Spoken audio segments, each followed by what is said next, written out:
This is a message to the U.S. women's national team, and of course their captain, Megan Rapinoe, over the whole notion that we somehow owe them something because they won the World Cup.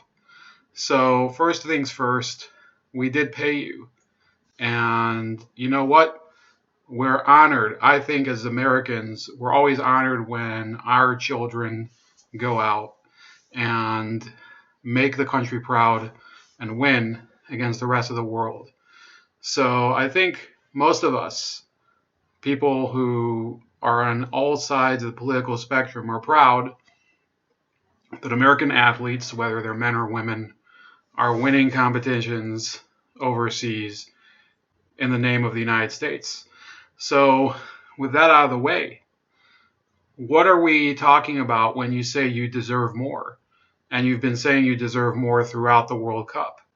Well, you saying you deserve more doesn't want me to tune in, doesn't make me want to tune in and watch women's soccer. Okay? A lot of people don't really care about women's soccer. Okay? I get it that a lot of people are grabbing onto the sport. I like soccer as a sport. But some people have to go to work. Some people have to do night shifts, work in hospitals. People have to work as EMTs. There's people who, of course, they might have to work as grave diggers, in this country. Where's their protest demanding more money?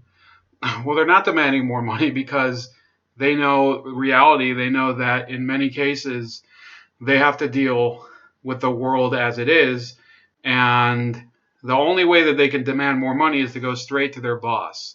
So I'm not sure exactly what your point is when you go to Americans and say to them that you want to be paid equally to men, when in reality, some people would just say, look, there's plenty of Americans who barely make enough money to feed their kids.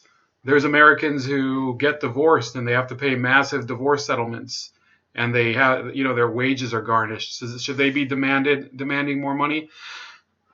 There's Americans who, for whatever reason, they have bad health problems. They can't pay their own medical. They can't pay their bills.